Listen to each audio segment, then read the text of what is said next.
foi jusqu'au temps du rétablissement de toutes choses. Jusqu'au temps du rétablissement de toutes choses. Quand on dit rétablissement de toutes choses, il s'agit des choses physiques et des choses spirituelles. Dieu va rétablir tout. C'est ça la finalité de l'eschatologie. Et donc même aujourd'hui, quand nous sommes en train de prêcher, nous sommes en train d'enseigner les enfants de Dieu, nous devons savoir que Dieu travaille pour rétablir, que ce soit les choses physiques, mais aussi les choses spirituelles. Alors, maintenant pour ce qui concerne l'Église, c'est vrai que les choses sont plus spirituelles, mais le physique est aussi là. De la même manière pour ce qui concerne Israël, c'est vrai que les choses sont plus physiques, mais le spirituel est aussi là. Donc pour nous l'Église c'est plus spirituel, mais le physique est là. Pour Israël c'est plus physique, mais le spirituel est aussi là. Donc tous les deux marchent de pair. J'ai dit ces choses parce que nous devons comprendre. Je donne les exemples, quelques exemples pour que nous puissions comprendre. Prenons par exemple Apocalypse chapitre 7, versets 4 à 8. Apocalypse 7, 4 à 8. J'ai entendu le nombre de ceux qui avaient été marqués du sceau, 144 000. De toutes les tribus de fils d'Israël. De la tribu de Juda, 12 000 marqués du sceau. Ça, c'est un événement eschatologique qui concerne Israël. Donc, puisque ça concerne Israël, ça doit d'abord être physique. Physique, ça va s'accomplir physiquement. Ça ne peut pas être spirituel. Parce qu'aujourd'hui, nous avons les témoins de Jéhovah qui disent que ces gens sont dans l'église. Et quand ils disent que ces gens sont dans l'église, ils disent que c'est spirituel. Alors que c'est un événement eschatologique qui concerne Israël. L'eschatologie israélienne est plus physique. Donc, on doit voir vraiment des personnes de la tribu de Lévi, de la tribu de Juda. Ils doivent être vraiment de ces tribus-là physiquement.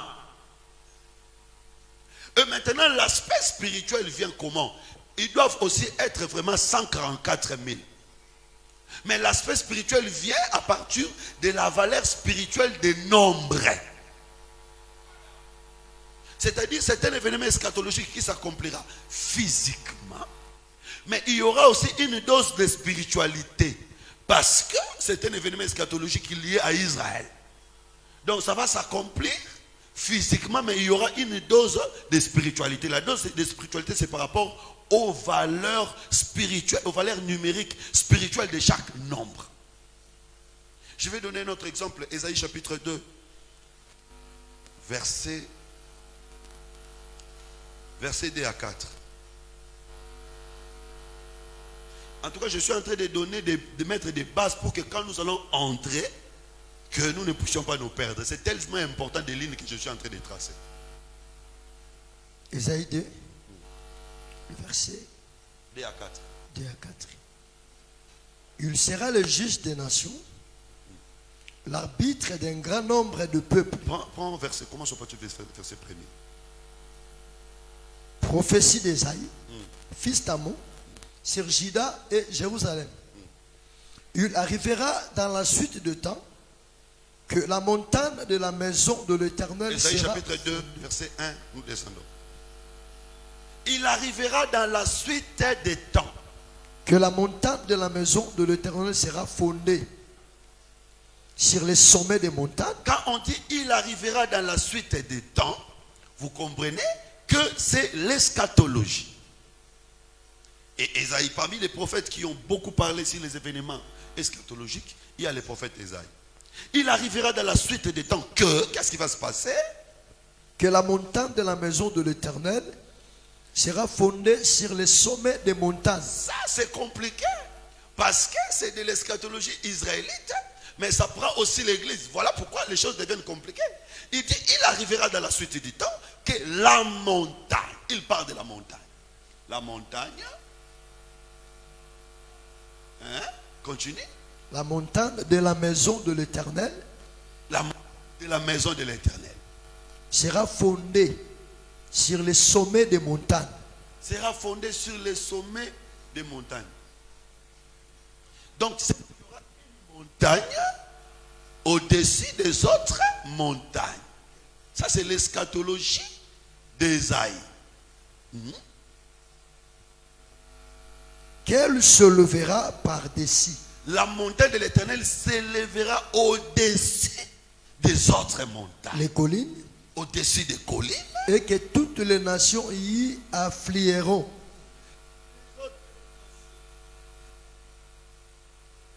Les nations vont s'afflier. De peuples s'y rendront en foule. De peuples vont venir. Et diront. Ils diront. Venez et montons à la montagne de l'Éternel. J'attire votre attention, vous allez voir comment est-ce que les choses se compliquent. Il dit que au temps qui va venir, le temps vient. La montagne de l'Éternel sera au-dessus des montagnes et collines. Vous comprenez déjà la différence entre montagne et colline.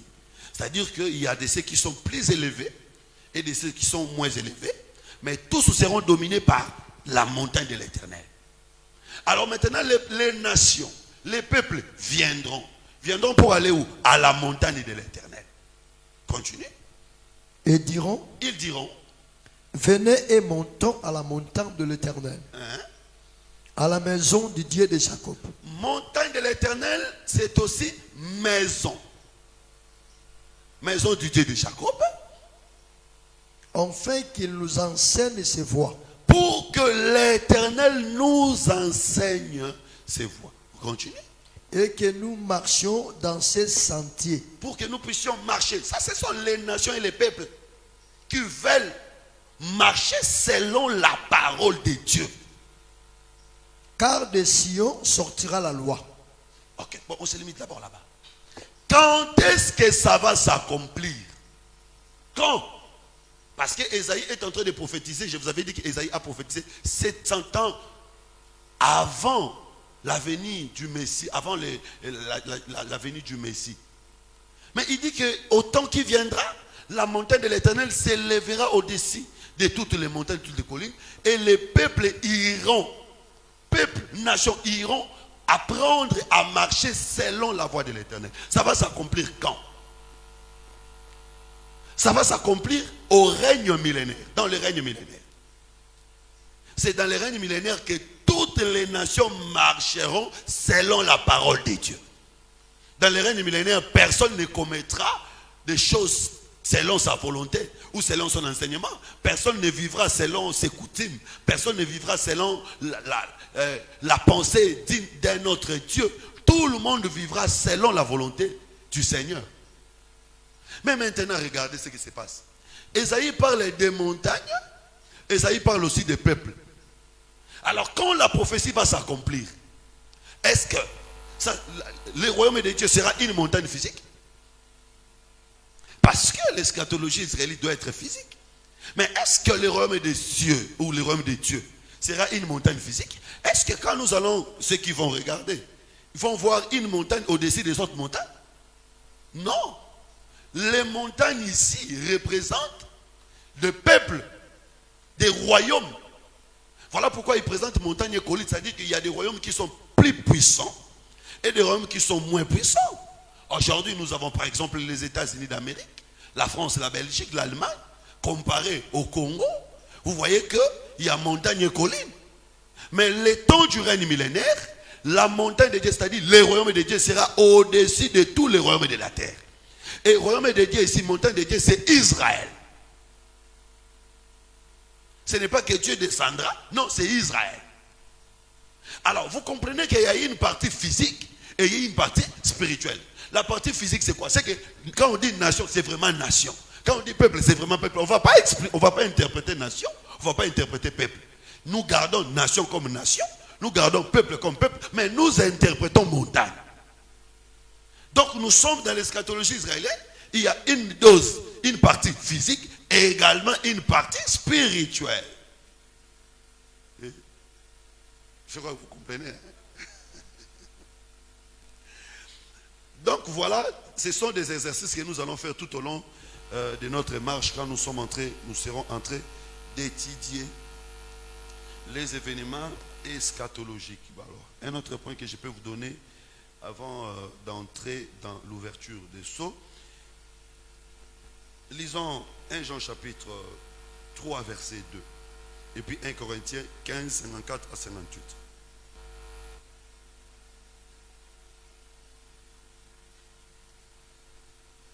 1 Jean chapitre 3 verset 2.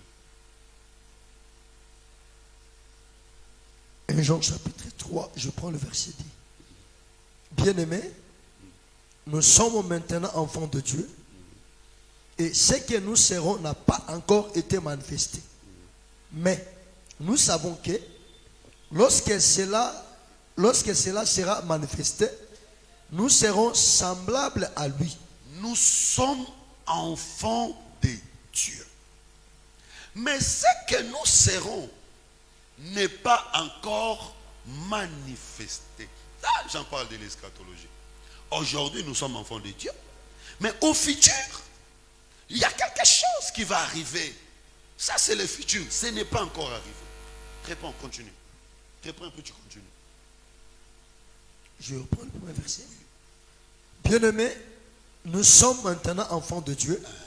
Et ce que nous serons n'a pas encore été manifesté. Qu'est-ce que nous serons? Qu'est-ce que nous serons? Nous sommes enfants de Dieu. Mais qu'est-ce que nous serons? Continue. Mais nous savons que lorsque cela sera manifesté, nous serons semblables à lui. Nous serons semblables à lui. C'est-à-dire nous serons immortels. Nous ne mourrions plus. Nous ne souffririons plus. Ça, c'est ce qui viendra. Vous voyez, ici, il est en train de présenter l'eschatologie de l'Église. Israël a des choses qu'il attend. Nous aussi, nous avons des choses que nous attendons. Israël attend que les règnes du Messie descendent, que tous les royaumes de la terre soient soumises à lui. Mais nous n'entendons pas que moi je devienne chef, que je devienne autorité. Parce qu'il y a des gens qui rêvent de ça. Ce n'est pas le plus grand rêve d'un enfant de Dieu. Oui, je peux être promu, je peux être élevé, oui. Mais le plus grand rêve d'un enfant de Dieu, ce n'est pas ça. Nous n'attendons pas devenir, je ne sais pas moi, des grands patrons, que les gens s'agenouillent devant nous. Oui, ça peut arriver, mais ce n'est pas ça ce que nous attendons. Parce que même quand je deviendrai patron, que les gens sont en train de s'agenouiller devant moi, j'ai tous les pays du Congo dans ma poche, il y a toujours quelque chose que je continuerai à attendre. Même quand j'aurai des avions, même quand j'aurai des hélicoptères, même quand j'aurai des terrains partout, il y aura toujours quelque chose que je continuerai à attendre. C'est quoi? Que je devienne semblable à lui. Donc vous comprenez la différence entre les attentes d'Israël et les attentes de l'Église. Les attentes d'Israël, c'est un règne physique, mais les attentes de l'Église, c'est un règne spirituel. Continue.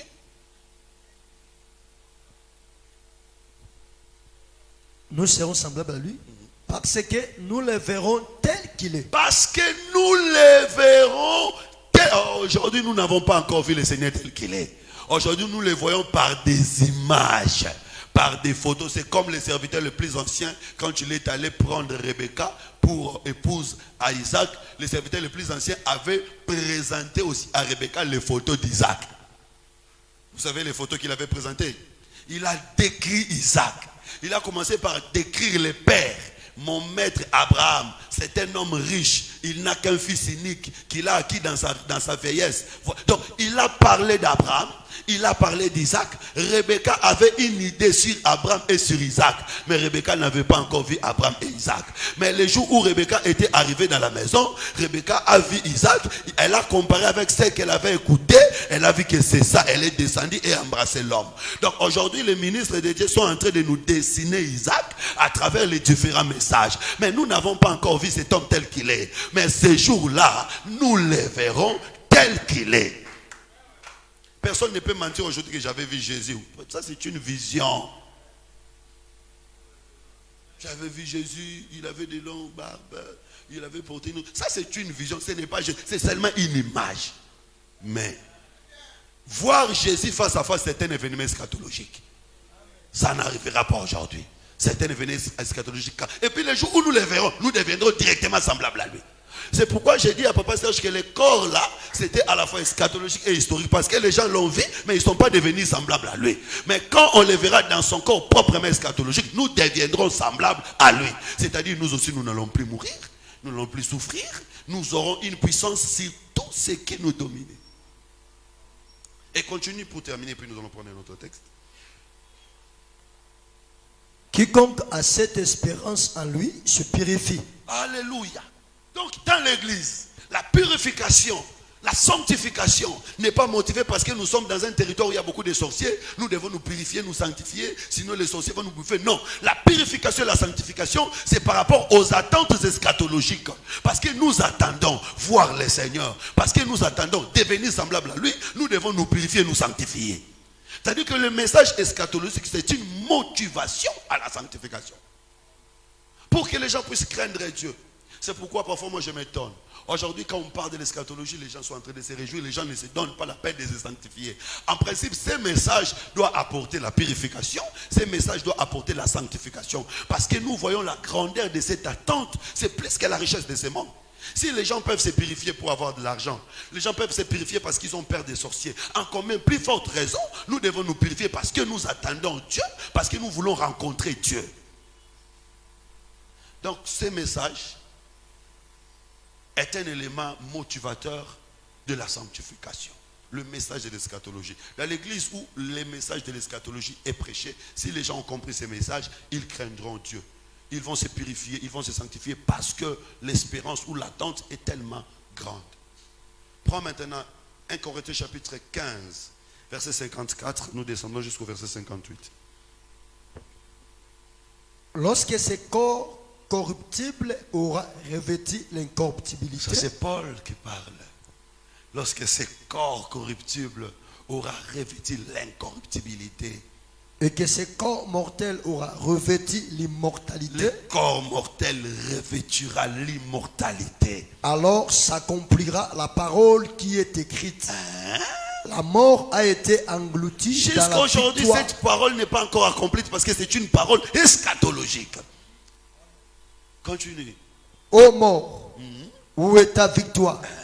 Ô mort, où est ton aiguillon? Jésus a vaincu la mort, oui. Mais puisque c'est eschatologique, jusqu'à aujourd'hui, les gens continuent à mourir. Mais quand l'événement s'accomplira proprement dit, personne ne mourra plus. L'aiguillon de la mort, c'est le péché. Et la puissance du péché. Vous comprenez? Où est-ce que quand est-ce que la puissance du péché sera écrasée?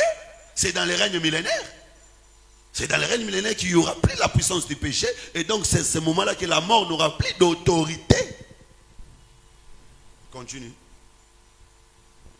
Mais grâce soit rendue à Dieu qui nous donne la victoire par notre Seigneur Jésus-Christ. Ainsi, mes frères bien-aimés, soyez fermes, inébranlables, travaillant de mieux en mieux à l'œuvre du Seigneur, sachant que votre travail ne sera pas vain dans le Seigneur. Continue. Est-ce que nous pouvons prêcher comme Paul aujourd'hui? Travailler de mieux en mieux dans l'œuvre du Seigneur, non pas parce que Dieu va te bénir, tu vas acheter une parcelle. Travailler de mieux en mieux dans l'œuvre du Seigneur, non pas parce que Dieu va te bénir, tu vas acheter une voiture. Parce qu'aujourd'hui, si tu veux motiver les serviteurs, il faut savoir que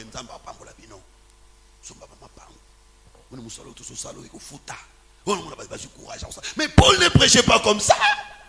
Travailler de mieux en mieux parce que le corps corruptible revêtira l'incorruptibilité. Travailler de mieux en mieux parce que nous allons régner avec le Seigneur. Motivez-vous. Oh là là. C'est comme ça aujourd'hui. C'est très difficile de prêcher la vérité. C'est très difficile de prêcher la vérité. Il faut introduire une dose de machination à l'intérieur pour avoir quand même l'attention des gens. Sinon personne ne t'écoutera, personne ne te suivra. Eh oui, mais si c'est le matériel qui nous motive, nous sommes les plus malheureux parce qu'il y a des gens qui ont le matériel qui ne savent même pas Dieu. Il y a dans ce monde des personnes qui ont tout, qui n'ont pas connu Dieu. Des princes arabes, ils ne connaissent pas Dieu. Mais matériellement par là, tu ne peux pas t'égaler à lui-même si tu entres à prière aujourd'hui jusqu'à demain. C'est-à-dire que le vrai sujet de motivation de la crainte de Dieu, ça ne doit pas être le matériel, parce que ça nous nous trompons. Mais le vrai sujet de motivation de la crainte de Dieu, c'est l'eschatologie. C'est cet enseignement qui doit pousser les enfants de Dieu à se préparer, à s'apprêter, parce qu'il y a des choses merveilleuses qui nous attendent. Et là, qui nous attendent. Et là, nous devons être motivés, travailler de mieux amis. C'est que je ne peux pas manquer à l'école de la sagesse. Il faut que j'aille. Quand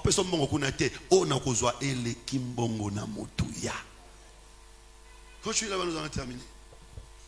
C'est fini. Voilà, que le Seigneur soit loué. Donc, vous comprenez que les 2 versets que j'ai donnés, c'est pour montrer qu'il y a des choses qui doivent nous motiver à nous attacher à Dieu. Et donc, quand on prêche l'eschatologie, ce sont des motivations importantes aux enfants de Dieu de s'attacher à Dieu. Alors, eschatologie, c'est les choses qui arriveront. Nous allons commencer par là. C'est les choses qui arriveront. J'ai donné beaucoup de détails sur l'introduction parce que je voulais vraiment que vous puissiez comprendre c'est quoi en fait l'eschatologie. Alors prenons Apocalypse chapitre 1, verset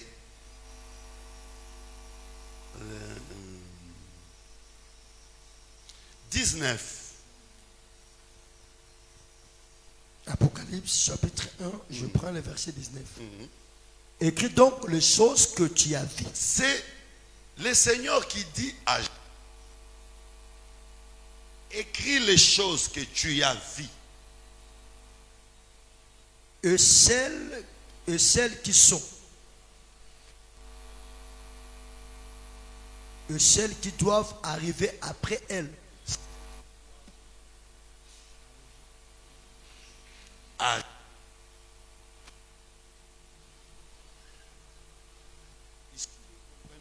Comment est-ce que le Seigneur lui-même sépare les choses en 3 parties?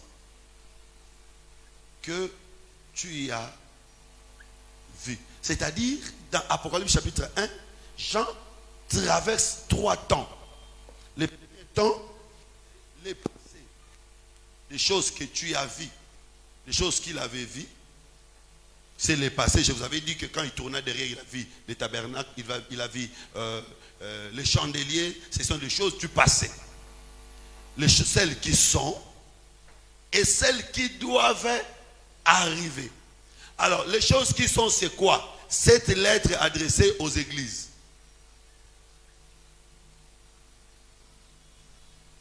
Cette lettre adressée aux églises, c'est ça les choses qui sont. Nous avons cette lettre adressée aux églises au 2e niveau.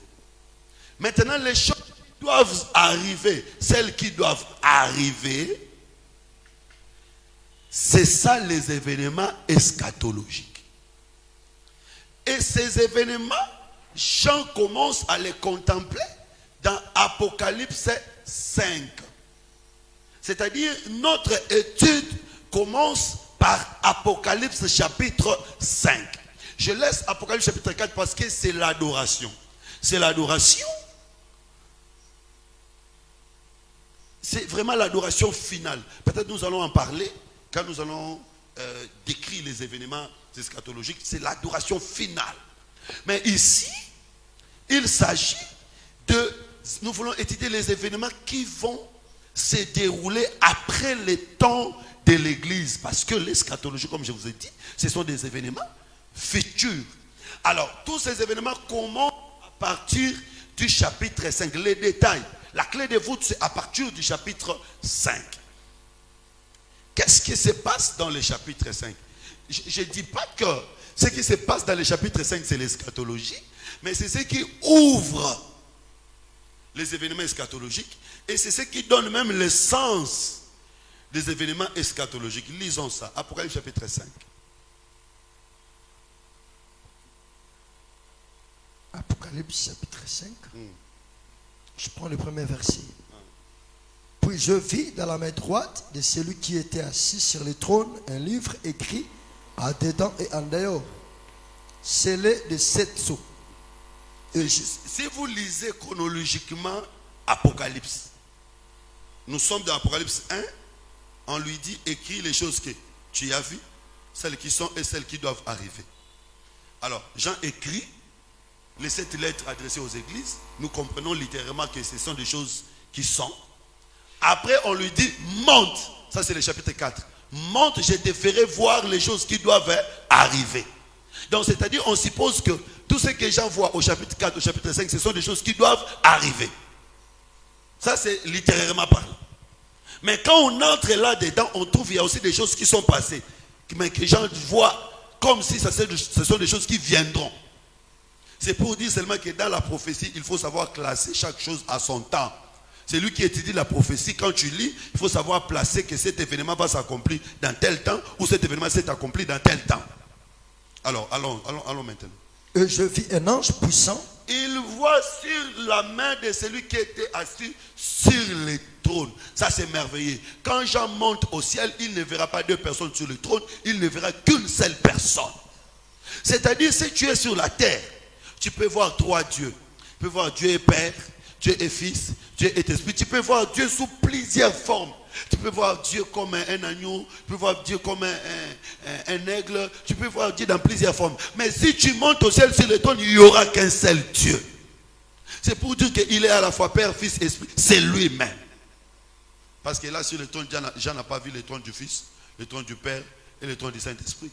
Il n'a vu qu'un seul trône. C'est pour confirmer l'unicité des dieux. Continue. Qui criait d'une voix forte. Il y avait maintenant un ange puissant qui criait d'une voix forte. Qui est digne d'ouvrir le livre et d'en rompre les sceaux. Ça, c'est merveilleux. L'ange puissant criait, qui est digne. Il n'avait pas dit qui sont dignes. C'est-à-dire que l'ange puissant ne cherchait pas 2 personnes. L'ange puissant ne cherchait pas 3 personnes. L'ange puissant ne cherchait qu'une seule personne. Qui est digne? On continue. Qui est digne d'ouvrir les livres et d'en rompre les sceaux. Il criait d'une voix forte. Donc tout le monde écoutait quand il criait. Continue. Qui est digne d'ouvrir le livre. Ouvrir les livres. Et d'en rompre les sceaux. Rompre les sceaux. Vous comprenez que nous voulons déjà aborder l'ouverture des 4 premiers sceaux. Donc ici nous sommes dans l'introduction de l'ouverture des 4 premiers sceaux. Continue. Et personne dans le ciel. Personne dans le ciel. Ni sur la terre. Sur la terre. Ni sous la terre. Or, quand on dit sous la terre, c'est que dans le monde des morts. C'est-à-dire, la voix s'est fait entendre au ciel, sur la terre et sous la terre. Quelle est cette voix-là qui peut se faire entendre au ciel, sur la terre et sous la terre? C'est ça la voix qui fera ressusciter les morts. Ce ne peut être que la voix du Seigneur lui-même. Et pour confirmer que c'est sa voix qui s'est fait entendre même chez les morts, le jour là devant la tombe de Lazare, il a crié, Lazare a écouté, il est sorti. C'était pour prouver que c'est sa voix qui s'est fait entendre même chez les morts. Ah donc, nous pouvons vite comprendre que l'ange puissant ici c'est lui-même. Voilà pourquoi sa voix était capable de se faire entendre même chez les morts. Et aujourd'hui quand nous prêchons, aujourd'hui il y a aussi des morts spirituels. Et la voix du Seigneur peut se faire entendre même chez ces morts-là. Parce qu'un païen, en réalité, c'est un mort. La Bible dit, ceux qui vivent selon les passions de la chair sont morts, quoique vivants. Donc, tous païens, c'est un mort. C'est pourquoi il ne peut pas attendre la voix de n'importe qui. Il ne peut qu'attendre la voix de l'ange puissant. Donc, si tu veux évangéliser un païen, tu dois porter en toi la voix de l'ange puissant. Si tu portes à toi la voix de l'ange puissant, il va t'écouter. Mais si tu ne portes pas la voix de l'ange puissant, il ne t'écoutera pas. Ce n'est pas de sa faute parce qu'il est mort. Continue. Personne dans le ciel, ni sur la terre, ni sous Personne la dans terre. le ciel, sur la terre, ni sous la terre. Ne peut ouvrir les livres, ni les regarder. Et je plairais beaucoup de ce que personne ne fit trouver digne d'ouvrir le livre, ni de les regarder. On cherchait celui qui peut ouvrir le livre, mais j'ajoute un autre détail. Celui qui doit ouvrir doit aussi regarder. Continue. Et l'un des veillards me dit, ne pleure point. Voici les lions de la tribu de Juda. Le rejeton de David a vaincu pour ouvrir le livre et ses 7 sceaux. Je vis au milieu du trône et des 4 êtres vivants et au milieu de vieillards un anon qui était là comme immolé. Comme immolé. Il avait 7 cornes et 7 yeux. Il avait 7 corps et 7 yeux. C'est-à-dire que ce n'était pas un agneau comme tous les autres agneaux, c'était un agneau puissant. Parce que la corne parle de la puissance. Donc avoir cette corne, c'est avoir la puissance dans la perfection. Continue. C'est pourquoi j'ai dit que le Seigneur est capable de résoudre tous les problèmes. Parce que cette corne, c'est avoir la capacité de résoudre tous les problèmes. Le chiffre 7, c'est la perfection, la totalité. Il a la totalité de la puissance pour résoudre n'importe quel problème. Les enfants de Dieu doivent croire que même si c'est une maladie, même si c'est tel ou tel problème, les 7 cornes de l'agneau peuvent résoudre tout. Qui sont les 7 esprits de Dieu. Les 7 cornes de l'agneau parlent aussi de la chute de 7 têtes de la bête. Puisque la bête a 7 têtes, l'agneau doit aussi venir avec cette corne pour frapper les 7 têtes de la bête. C'est-à-dire que Dieu vient toujours avec une puissance proportionnelle à la manifestation de l'ennemi pour le vaincre. C'est comme ça, vous allez voir dans l'ouverture de 7 sceaux, des 4 premiers sceaux, quand il ouvrit les premiers sceaux, il y a eu le cavalier qui vient avec l'arc et la voix d'un être vivant crie. Quand il ouvrit le deuxième sceau, il y a eu le cavalier qui vient avec l'épée, la voix d'un être vivant crie. Il ouvrit le troisième sceau, il y a eu le cavalier qui vient avec la balance, la voix d'un être vivant crie. Quatrième sceau, il vient avec cheval pâle. Quel est l'être vivant qui a crié au premier sceau? Quel est l'être vivant qui a crié au deuxième sceau? Quel est l'être vivant qui a crié au troisième sceau? Quel est l'être vivant qui a crié au quatrième sceau? Nous devons classifier. Mais comment nous allons classifier? La voix va dépendre de la manifestation de l'Antichrist. Donc, premier sceau, puisqu'il vient avec l'arc, c'est l'instrument de la guerre. Donc, l'être vivant qui crie ici, c'est le lion. Parce que lui, il est aussi l'animal de la guerre. Deuxième sceau, il vient avec l'épée pour le sacrifice. L'être vivant qui va crier ici, c'est le veau. Parce que c'est l'animal du sacrifice. Troisième sceau, il vient avec balance, intelligence. La voix qui va crier ici, c'est la voix de l'homme. Quatrième sceau, il vient avec cheval pâle pour embrayer les gens. La voix qui va crier ici, c'est la voix de l'aigle. C'est-à-dire que Dieu se manifeste toujours proportionnellement à la puissance de l'ennemi. C'est pourquoi si Dieu t'envoie dans un terrain où il y a la magie, il y a la sorcellerie. Et donc, les 7 têtes, j'ai dit, les 7 cornes, c'est pour frapper, nous allons voir ça, les 7 têtes de la bête. Continue les textes. Qui sont les 7 esprits de Dieu. Les 7 diziers sont les 7 esprits. Envoyés par toute la terre. Il vint et il prit le livre de la main droite de celui qui était assis sur le trône. Quand il y prit le livre, les 4 êtres vivants et les 24 vieillards se prosternèrent devant l'agneau, tenant chacun une harpe et des coupes d'or remplies de parfums, qui sont les prières de saints. Et il chantait un cantique nouveau en disant. Un cantique nouveau. Pourquoi on appelle ça cantique nouveau? Parce que dans Apocalypse chapitre 4, il y a un cantique qui était chanté. Amen. Il chantait un cantique dans Apocalypse chapitre 4, les cantiques élever les dieux créateurs. Tu es dit de recevoir la gloire et l'ouange parce que tu as créé les ciels, la terre. Les cantiques d'Apocalypse 4 élever les dieux créateurs. Mais les cantiques d'Apocalypse 5 n'élèvent pas les dieux créateurs. Les cantiques d'Apocalypse 5 élèvent les dieux rédempteurs. Donc vous comprenez les deux cantiques. J'avais parlé sur les deux cantiques hier. Je ne saurais pas revenir malheureusement. Ceux qui étaient avec nous dans la mort de Uza, nous avons expliqué la différence des deux musiques. La musique de l'ancienne alliance n'était pas capable d'empêcher Dieu de frapper. N'était pas capable d'empêcher Dieu de tirer. Voilà pourquoi cette musique devait s'arrêter pour que la nouvelle musique commence. Donc les nouveaux cantiques parlent du cantique de la grâce. Mais qu'est-ce que dit ce cantique?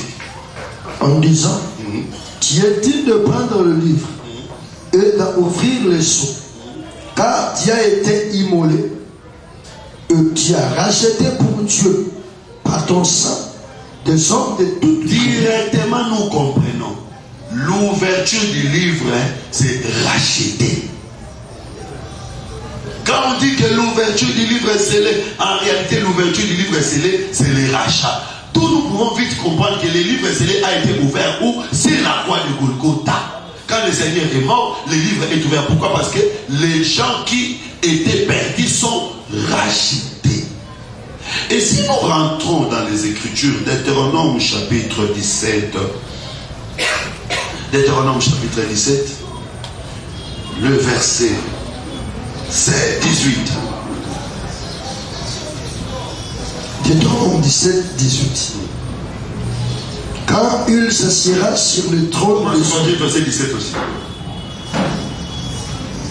Qu'il n'ait pas un grand nombre de femmes. Les rois que je vais vous donner ne doivent pas avoir beaucoup de femmes. Afin que son cœur ne se détourne pas. Et qu'il ne fasse pas de grands amasses d'argent et d'or. Quand il s'assiera sur le trône de son royaume, il écrira pour lui, dans un livre, une copie de cette loi. Quand le roi va s'asseoir sur le trône, on doit écrire pour lui une copie de la loi. Donc nous comprenons que celui qui devait prendre les livres doit être le roi. C'est que quand on cherche qui est digne de prendre les livres, en réalité on est en train de chercher une personne de la tribu de Juda. Parce que le roi en réalité c'est de la tribu de Juda. C'est pourquoi le veillard montre à Jean les lions de la tribu de Juda. C'est ainsi que si nous allons chez Goliath, quand Goliath disait cherchez une personne qui vient combattre contre moi, en réalité on cherchait une personne de la tribu de Juda. C'est pourquoi Saoul ne pouvait pas se présenter. Donc ici nous comprenons que les livres devaient être tenus par une personne de la tribu de Juda. C'est pourquoi le Seigneur doit se manifester comme les rois pour prendre les livres. Et ouvrir les livres, c'est tout simplement dire racheter. C'est ainsi que si nous allons chez Jérémie chapitre 32, je crois que c'est Jérémie chapitre 32, vous allez trouver que Jérémie avait aussi acheté un champ. Mais quand est-ce que Jérémie a acheté un champ? Jérémie achète le champ quand il est dans la prison. Jérémie en état de liberté n'avait pas acheté un champ. Mais quand on arrête Jérémie en prison, la parole de l'Éternel fit dire à Jérémie que tu vas acheter un champ. Mais dans la prison, Jérémie va donner l'argent. Et la Bible dit qu'il a donné l'argent en public, tout le monde avait vu. Et on a fait un contrat d'acquisition. Le contrat était ouvert et fermé. Où est-ce qu'on a gardé le contrat? On a gardé le contrat dans un vase de terre. Et la Bible dit, ainsi dit l'Éternel, beaucoup d'autres champs seront encore achetés. C'était une prophétie qui parlait du Seigneur Jésus-Christ. Parce que le véritable Jérémie, c'est le Seigneur Jésus-Christ. Quand Jésus était libre, il n'avait pas acheté. Jésus qui marchait dans les rues de Galilée n'avait pas racheté. Mais c'est quand il devient prisonnier, parce que vous savez que la mort c'est aussi une prison. Quand il devient prisonnier, c'est alors qu'il a racheté. Et aujourd'hui, le contrat d'acquisition est mis dans des vases de terre. Aujourd'hui, les vases de terre, ce sont des ministres de Dieu qui portent en eux la parole. Cette parole, c'est le témoignage du rachat. C'est-à-dire que quand un ministre de Dieu enseigne, il est en train de montrer qu'en réalité, nous sommes des champs rachetés. Mais la Bible dit que beaucoup d'autres champs seront encore rachetés. C'est qu'aujourd'hui, nous sommes rachetés, mais il y a encore d'autres champs qui doivent être rachetés. C'est le peuple d'Israël qui sera aussi racheté quand le message sera prêché chez eux aussi. Donc là, nous pouvons retenir comme introduction pour ce qui concerne l'ouverture du livre scellé. Notons que les livres étaient ouverts par la mort du Seigneur Jésus-Christ. Et donc, personne ne peut dire que c'est tel prophète qui a ouvert 6e saut ou 7e saut, parce que vous savez que les branhamistes disent que c'est Branham qui a ouvert le 7e saut. Mais comment lui va ouvrir le 7e saut? Parce que tous les sauts ont été ouverts le même jour. Et quand est-ce qu'il avait ouvert? C'est quand il était digne de racheter. Donc quand vous dites que c'est telle personne qui a ouvert tel saut, c'est que vous voulez dire que c'est lui qui nous a rachetés. Alors qu'il y a une seule personne qui a racheté, c'est le Seigneur Jésus-Christ. Et quand on cherchait une personne de la tribu de Juda, parce que les livres devaient être tenus par les rois. Donc, ce livre a été ouvert sur la croix de Golgotha. Mais maintenant, quand on ouvre le livre, on voit que le livre était écrit à dedans et en dehors. Facilement, vous pouvez comprendre. Le dehors, c'est le physique. Le dedans, c'est le spirituel. C'est pour dire seulement que le rachat de Golgotha était un rachat du corps et un rachat de l'esprit. C'est pourquoi j'avais dit qu'en réalité, le Seigneur était mort le 14e jour. Physiquement, si nous faisons le calcul, nous n'allons pas trouver. Mais spirituellement, nous disons qu'il était mort le 14e jour. Comment? Parce que c'est lui l'agneau de Dieu. Jean-Baptiste a présenté Jésus comme l'agneau de Dieu. Or, en Égypte, l'agneau était immolé le 15e jour. Le 14e jour. Donc, c'est pour prouver que le Seigneur aussi était mort le 14e jour. Mais attention avec le nombre 14. Parce que si vous questionnez Jacob, Jacob va vous dire que 14 c'est pour le rachat des 2 femmes. Ah, donc le Seigneur qui meurt sur la croix de Golgotha, 14e jour, c'est pour racheter des femmes. Et j'avais dit que parmi les 2 femmes de Jacob, il y a une qui va entrer à Macpéla, l'autre n'entrera pas. C'est-à-dire que malgré qu'il a racheté 2 femmes, mais il y a une qui va entrer à Macpéla, l'autre n'entrera pas. Mais quelle est la femme qui va entrer à Macpéla? D'abord, les 2 femmes qu'il a rachetées, c'est le corps et l'esprit. Maintenant, je prends un autre chemin. Les 2 femmes que le Seigneur a rachetées, c'est le corps et l'esprit. Mais le corps n'entrera pas à Macpéla, c'est seulement l'esprit qui va entrer à Macpéla. Donc nous comprenons que ici, l'esprit c'est ça Léa, le corps c'est ça Rachel. C'est pourquoi il faut d'abord que Léa entre en premier. Rachel va entrer en dernière position parce qu'en réalité c'est Léa qui va entrer en Macpéla, Rachel n'entrera pas. C'est-à-dire quand on vient dans le Seigneur, l'esprit doit d'abord être sauvé, le corps sera sauvé après. Parce que l'esprit, si lui va entrer, le corps n'entrera pas. Directement quand on dit que les livres étaient écrits en dedans et en dehors, c'est pour montrer seulement que la rédemption c'était pour la chair et pour l'esprit. Dieu était mort pour l'esprit et aussi pour la chair. Voilà pourquoi quand nous prêchons l'évangile, quand nous prêchons les messages, nous devons aussi vivre la rédemption de la chair. Notre chair doit aussi être libérée. Notre chair doit aussi être délivrée autant que l'esprit. La parole doit nous soulager aussi physiquement et la parole doit nous soulager aussi spirituellement. Mais aussi nous pouvons expliquer les écrits du dedans et du dehors comme étant les événements du présent et les événements du futur. Parce que quand Jésus est arrivé dans Luc chapitre 4, on lui remet les livres du prophète Ésaïe. Il l'ouvre, il lit.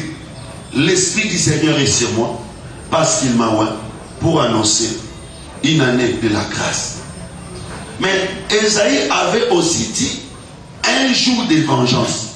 Le Seigneur ne parle que de l'année de la grâce. Il cache les jours de vengeance. Donc nous comprenons qu'il a porté un message extérieur, il a gardé un message intérieur.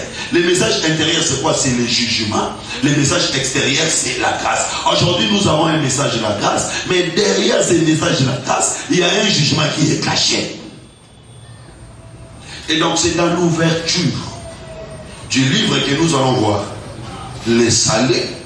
Nous allons également voir les jugements. Donc étudier les 7 sceaux, nous allons étudier les salut du peuple de Dieu, mais nous allons également étudier les jugements. Alors je vais dire un mot sur le premier sceau, et puis nous allons nous arrêter par là, nous allons continuer tous les détails la semaine prochaine. Parce que la semaine prochaine, nous commençons premier sceau, deuxième sceau, troisième sceau. Je crois que nous pouvons parler sur des sceaux le samedi prochain, et l'autre samedi, nous allons parler sur des autres sceaux. Et avant la fin du mois de novembre, nous aurons un séminaire dans le cadre d'école pour terminer sur l'eschatologie. Donc je crois que nous allons travailler, nous aurons un samedi où nous allons travailler un peu plus de temps, et puis dimanche après-midi nous travaillons pour terminer sur l'eschatologie afin de commencer un deuxième cours qui sera animé par le docteur Pichou, l'écriture et son interprétation. Bon, prenons après chapitre 6.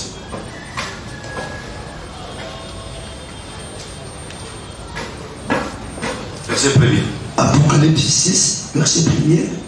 Je regardais quand l'agneau ouvrit un de 7 sceaux, j'entendis l'un de 4 êtres vivants qui disait, comme d'une voix de tonnerre, viens. Je regardais et voici Paris un cheval blanc. Celui qui le montait avait un arc, une couronne lui fit donner, et il partit en vainqueur pour vaincre. Il partit en vainqueur pour vaincre. Alors certaines personnes, quand ils ont vu qu'il partit en vainqueur pour vaincre, ils ont dit que c'est le Seigneur Jésus. Parce qu'il partit en vainqueur pour vaincre, et aussi parce qu'il était monté sur un cheval blanc. Mais dans la Bible, les vainqueurs, ce n'est pas seulement Jésus. Ésaïe chapitre 14.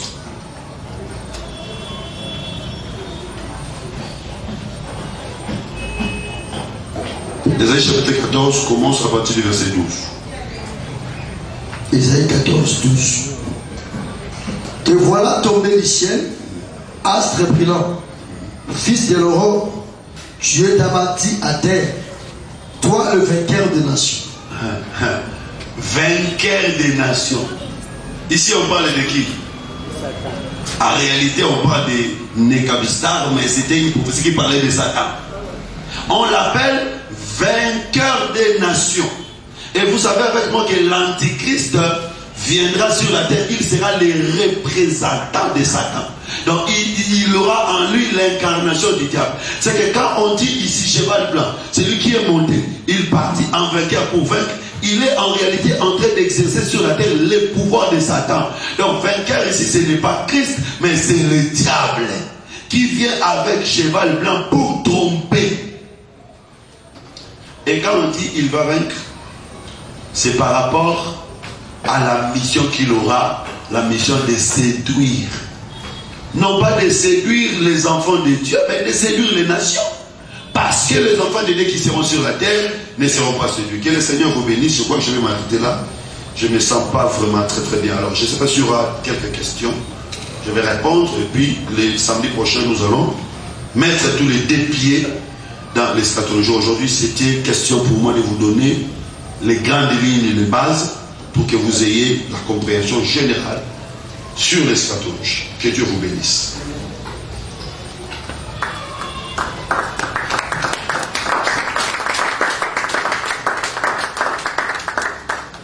Très bien, donc il nous reste pratiquement 10 minutes. S'il y aura 2-3 petites questions, je vais répondre. Après, nous allons terminer. Oui, merci beaucoup pour la parole. J'ai juste deux petites questions. La première, la suivante. Les chiffres 144 000, ces chiffres-là, et parce que certaines personnes parlent que c'est un chiffre symbolique, ça peut être plus ou moins. Je ne sais pas si vous comprenez. Oui. C'est vraiment écrit, pas ça, c'est ils ne seront pas 144 en comptant comme ça. C'est un chiffre symbolique, c'est dommage. Je ne sais pas si vous pouvez dire là. Et deux aussi, la deuxième question, toujours dans Apocalypse 7, quand vous descendez là-bas, quand on cite les tribus de la famille d'Israël, la tribu de Dan là n'est pas citée. Qu'est-ce que vous voulez dire un peu là-bas? Bon, d'abord par rapport aux chiffres, je ne sais pas pourquoi les gens disent que ce ne sera pas comme ça. Parce que la différence que vous devez faire dans l'eschatologie, je vous ai dit, j'ai insisté sur ça pour que vous compreniez. Il y a l'eschatologie de l'Église et l'eschatologie d'Israël. L'eschatologie de l'Église est spirituelle. Quoi qu'il y a aussi des choses physiques qui entrent, mais c'est plus spirituel. Mais l'eschatologie d'Israël est physique. Quoi qu'il y a des choses spirituelles qui entrent. Je prends un exemple. On voit un dragon devant une femme. Ça, c'est l'eschatologie de l'Église. Voilà. C'est spirituel. Donc, il ne faut pas dire que c'est la femme physique, c'est le dragon physique, parce que c'est l'eschatologie de l'Église. Mais quand on est ici, en train de parler sur le peuple d'Israël, c'est un peuple physique. Tribu d'élèves, c'est élèves physiques. Parce que quand on veut dire que bon, vous avez 144 000 têtes, c'est-à-dire que l'élève peut aller lever au tête. Dans le pays, Shida peut aller Shida au tête, dans le pays, dans au tête. C'est-à-dire quand on est en train d'expliquer l'eschatologie israélite, nous devons savoir que la base c'est d'abord le physique. Maintenant, il y a aussi des éléments spirituels. C'est pourquoi je vous avais donné l'exemple des Haïdés. Ce sont des choses que nous allons étudier plus tard, mais je vous avais seulement donné cet exemple-là pour que vous compreniez. La base est physique. Maintenant, il y a des explications spirituelles qui peuvent intervenir, mais la base reste d'abord physique. La base là-bas, c'est quoi? 12 tribus. 12 tribus, c'est d'abord physique. Deuxièmement, 144 000, c'est d'abord physique.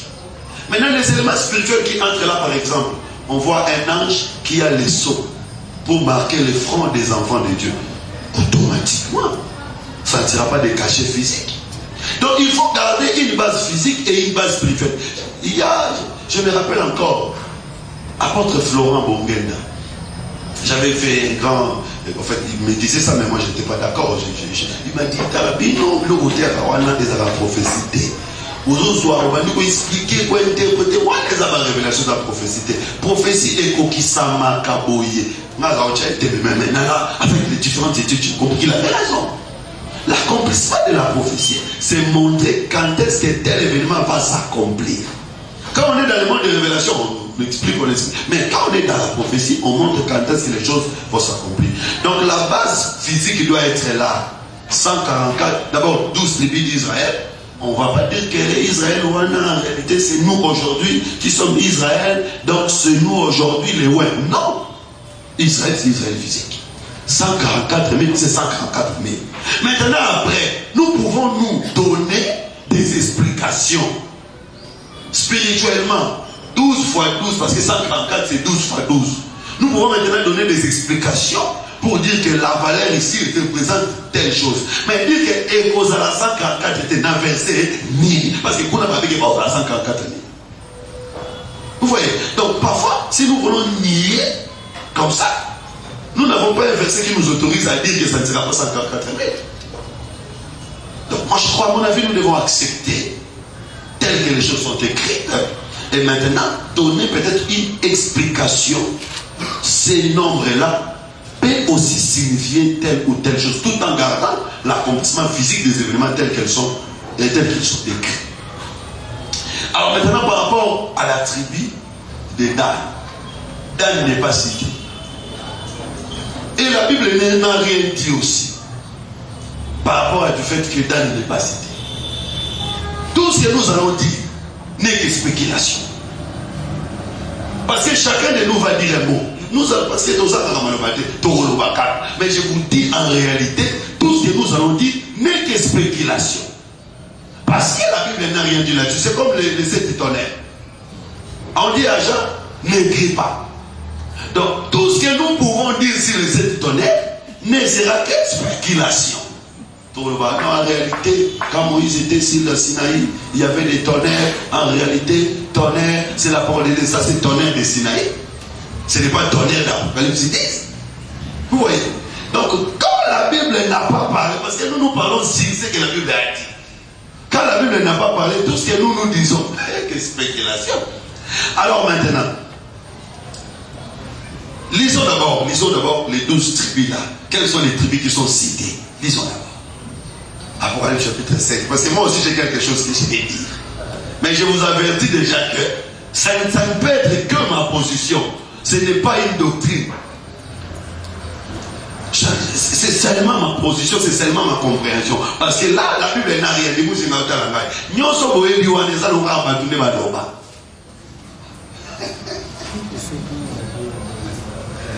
De la tribu de Juda. Comment ça, au début?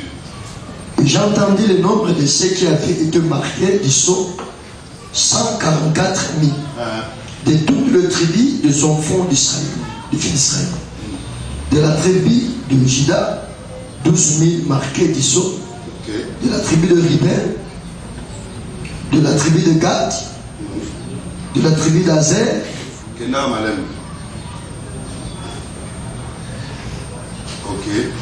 la tribu de Nephtali,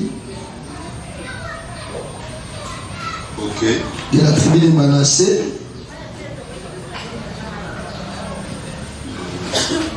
tribu de Siméon, tribu de Lévi, tribu d'Isaacar,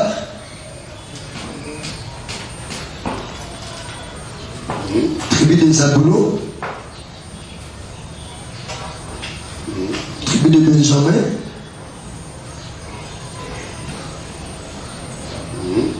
je crois que c'est tout. Tribu de Joseph. Tribu de Joseph. Tribu de Joseph. Tu peux aller en prison là. Non, il y a lui, c'est tout. Non, tu peux aller en prison. Voilà. Maintenant, avant de chercher à parler pourquoi Dan n'est pas là, il faut aussi expliquer pourquoi Manassé est entré ici. Avant de faire le débat, pourquoi Dan n'est pas là? Vous ne parlez pas Bosana que Manassé a beaucoup tard. Parce que Joseph. Comment Joseph est déjà là, on ajoute Manassé. Et maintenant, Dan n'est pas là. C'est-à-dire que Dan ici est remplacé par là. Alors ça là, je suis en train de partir sur base de ce qui est écrit.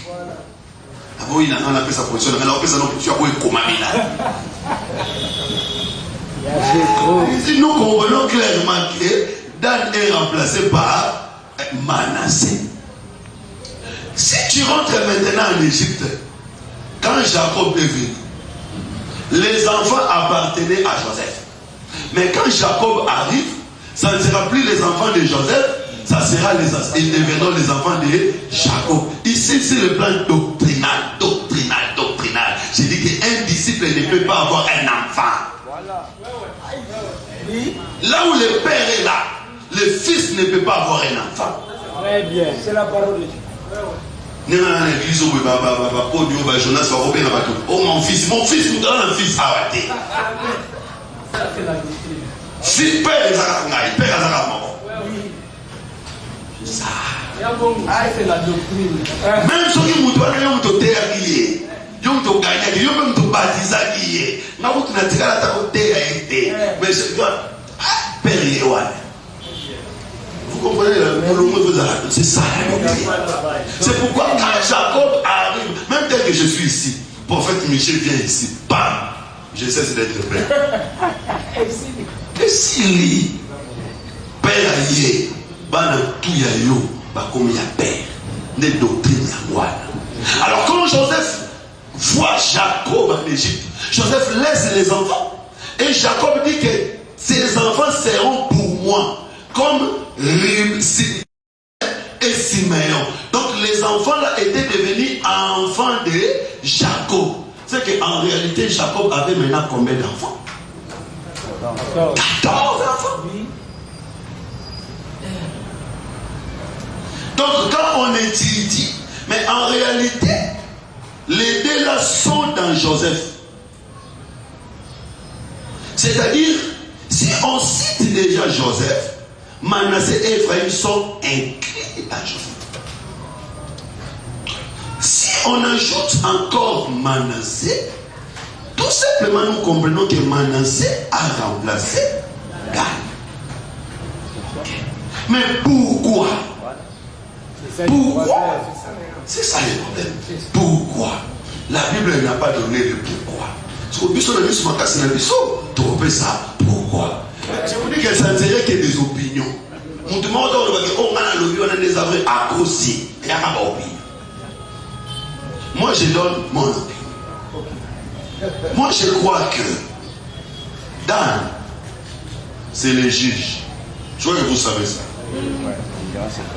Dan, c'est le juge qui viendra pour juger son peuple.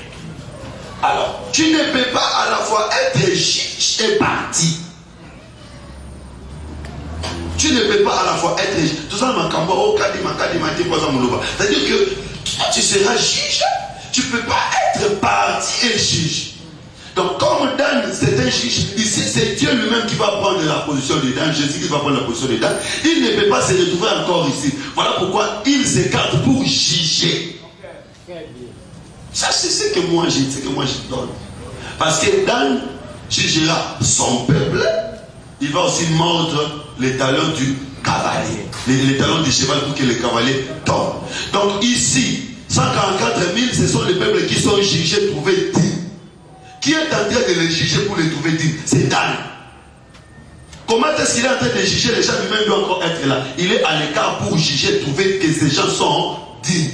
S'il finit le travail de juger son peuple, il va aussi aller maintenant mordre les talons du cheval. Ça, c'est la guerre d'Armageddon.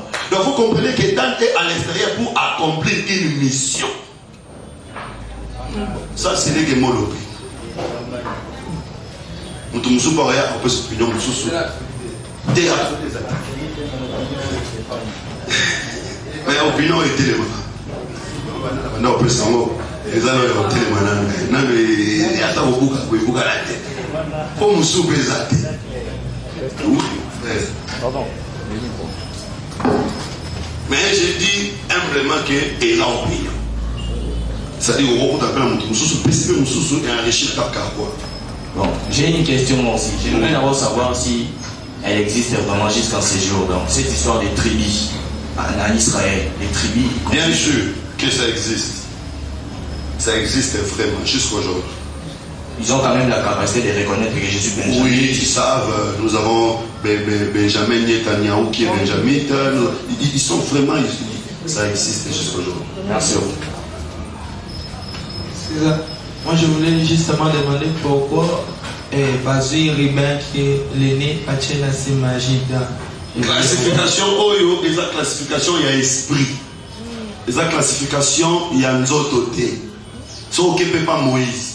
Quand Moïse a Pambola Israël, Moïse a Pambola Jacob a Pambola Kibango. C'est pour dire que quand on est dans les domaines de l'esprit, on ne suit pas l'ordre d'arriver. Même la carte de l'église, mais il ne peut pas Pambola qui partait que lui a dit Moutaniboso. Les gens vont faire la bataille, on a dit si ma PC ministère à ma casse, on a dit avant à PC ministère, on va jalouser son quota. C'est pour comprendre notre bunda bundate. Donc, classification spirituelle, la pétition, nous avons dit que bon côté. Joseph a dit petit, mais l'Égypte dit qu'il y a un parce qu'il est en charge. Donc, même David il est cadet, mais lui, il était devenu le roi de tout son peuple. Donc, ici, c'est la classification de l'esprit. Voilà pourquoi on ne tient pas compte de l'ordre des naissances. Autre question? Oui, moi j'ai une question. Bonjour. Bonjour. Par rapport à Israël physique aujourd'hui, le fait que Israël avait aussi. Est-ce qu'Israël était aussi certainement prospère dans le temps, dans les temps anciens? Il était forcément prospère. Et aujourd'hui, Israël aussi est toujours aussi prospère. Mais je veux dire, est-ce qu'Israël a hérité d'une certaine manière de la même promesse que les nations de la vie éternelle? Bon, la prospérité, quand Dieu parle de la prospérité, Dieu ne voulait pas d'abord le physique. Dieu voyait le spirituel. Je vais parler de ça peut-être la semaine prochaine. Quand Dieu dit à Abraham, toutes les nations de la terre seront bénies en toi. Cette promesse va s'accomplir premièrement dans les règnes millénaires, où toutes les nations de la terre dépendront d'Abraham. Abraham ici c'est Israël. Aujourd'hui cette promesse s'accomplit d'une manière spirituelle par rapport à Jésus. Jésus, comme Abraham, toutes les nations de la terre, c'est-à-dire tous ceux qui croient. Ici, c'est par rapport à ceux qui croient. Que tu sois de quelle ou quelle nation, si tu crois, tu es béni en Jésus. Mais la promesse ne parlait pas vraiment sur le plan spirituel, la promesse parlait sur le plan physique. Voilà pourquoi je dis que cette promesse s'accomplira très très bien dans les règnes millénaires. Mais maintenant, vous savez, quand les frères de Joseph sont allés chercher le blé en Égypte, ils avaient l'argent. Ils avaient l'argent, ils avaient d'autres. D'ailleurs, ils ont amené des cadeaux à Joseph. Mais ce qu'il manquait, c'était les bleus. Donc Israël est prospère aujourd'hui sur le plan militaire, sur le plan économique, mais Israël manque les bleus. Le bleu comme la parole. Et c'est le plus important pour la survie de ces peuples-là, parce que c'est un peuple choisi par Dieu. Pour que ce peuple survive, il doit avoir la parole de Dieu. Donc aujourd'hui, ils sont dans la richesse, dans l'abondance physique, mais il manque la richesse spirituelle. Et cette richesse est chez nous. Alors, dans les temps anciens, ils prospéraient s'ils ont Dieu. S'ils perdent Dieu, ils étaient frappés par de multiples fléaux. Et donc aujourd'hui, maintenant, les choses évoluent d'une manière plus spirituelle. C'est-à-dire qu'il manque Dieu, il manque la parole de Dieu, c'est ça le bleu qu'il manque. Mais les autres choses de la terre, ils en ont. Mais est-ce normal qu'Israël soit aussi combattu, entre guillemets?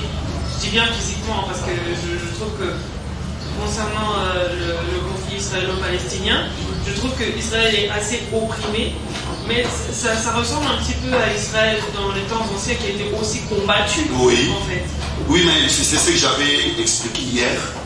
C'est Zérach qui a le fil cramoisi dans sa lettre que tu n'étais pas là. Lors de l'accouchement de Tamar, il y a le premier fils qui fait sortir la main. Et la sage-femme a mis un fil cramoisi. Le fils retire la main. Et curieusement, c'est un autre fils qui sort. Et le serment va sortir après. J'avais expliqué que le fils qui était l'aîné, c'est Israël, mais qui a retiré la main, c'est-à-dire il est devenu dernier. Nous qui étions derniers, nous sommes devenus premiers. Mais lui, il continue à garder le fil cramoisi. Fil cramoisi, c'est les alliances. Donc, puisque Israël, c'est un peuple des alliances, même si les nations les combattent, ils ne les vaincront pas. Parce que c'est un peuple de l'alliance. C'est pourquoi même en Égypte, quand Pharaon a donné l'ordre qu'on jette les garçons dans le fleuve, Pharaon n'avait pas vaincu. Pourquoi? Parce que c'était un peuple de l'alliance. Donc jusqu'à aujourd'hui, malgré que c'est un peuple opprimé, mais puisque c'est un peuple de l'alliance, les nations ne les vaincront pas. Alors ça, c'est aussi un enseignement pour nous. Si nous sommes les enfants de l'alliance, peu importe les difficultés qui peuvent nous arriver, toutes ces difficultés ne nous écraseront pas parce que l'alliance de Dieu nous protège. Donc ce qui fait que Israël soit prospère malgré tout, c'est l'alliance de Dieu sur eux. Mais malgré ça, il y a quelque chose qui sont en train de manquer, c'est cette spiritualité qui doit venir avec la prédication des besoins. Ok. Bon, c'est quoi cette dernière question parce qu'il est déjà temps.